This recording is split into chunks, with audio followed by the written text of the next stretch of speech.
Thank you, Jillian. Once again, Antifa members attacked peaceful demonstrators. And once again, they came to fight, dressed in black, wearing masks, and armed with smoke bombs, shields, and pepper spray. Take a look.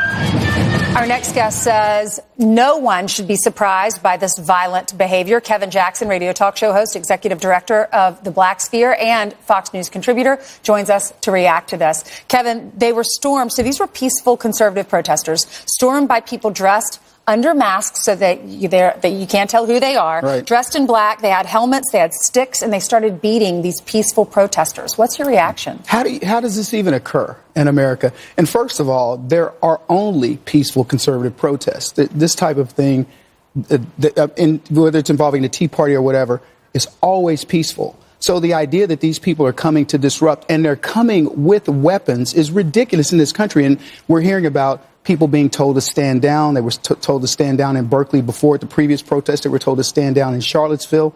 So it's like the left is watching this occur and they don't care. So, but there is no surprise. America is fine. And I believe this is going to backfire on the left completely in 2018. We're finally witnessing what the left is willing to do. It is an outcry against Donald Trump. It's an outcry against everybody who voted for this man. And I think people in America are finally getting sick of it. Why for so long did this so-called mainstream media, though, call them counter-protesters? It was never Antifa, never named. Now, finally, some, like the Washington Post, you pointed out, and others, are finally naming this group as Antifa, attacking peaceful conservative protesters. Well, in this particular case, Pete, I don't know that it was Antifa per se, because they were highlighting the black members of this group attacking the other folks.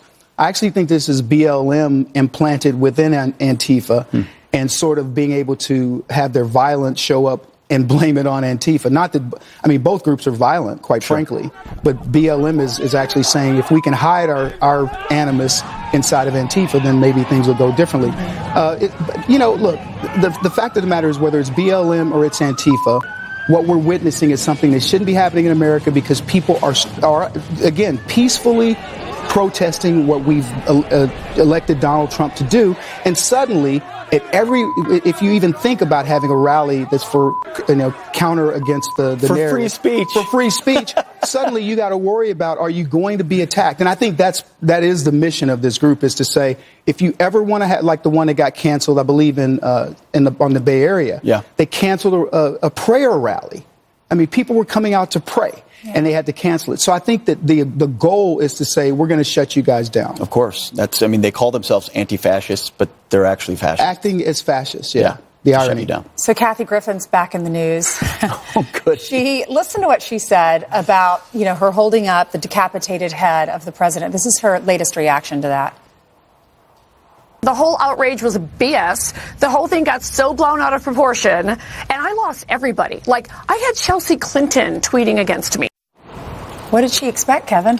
She's holding up a decapitated head of the president. It's hard to believe that we are living in a time where, again, a freely elected president, we have this type of animus. And not only that, rock star status, performing, doing everything that he said. I listened to a British guy say the other day, Donald Trump may go down in history as being the only elected official who's actually being hated for living up to his promises. That's right. And so you have Kathy Griffin and these, I call them Holly weirdos, these Holly weirdo elites that believe that they're important. She could, I don't know if it's B-list, D-list, whatever it is, but she considers herself a D-lister in Hollywood. But in politics, she wants to be an A-lister. And she wants America to believe that Donald Trump is hated. He's not. I flew back with a lady from Chicago, black lady, fit the perfect profile of the typical Democrat voter that voted for Barack Obama.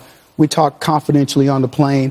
And the more people I talk to, the more people I find out really like what's happening in the country. Finally, they see, redemption in Donald Trump being elected president. And you have people like this that want to, and to use the severed head thing, the ISIS thing was just icing on the cake for this. Missed it totally. I mean, she's the reason for this controversy. She's the one that did that, and she's blaming everyone else. She's playing the victim card. All right, you're going to be on Outnumbered today. I will be. We'll be watching today at noon. If you didn't get enough Kevin Jackson, you can have more later. Fox News Radio, too. There we go. You're like a cowbell. We need more Kevin Jackson.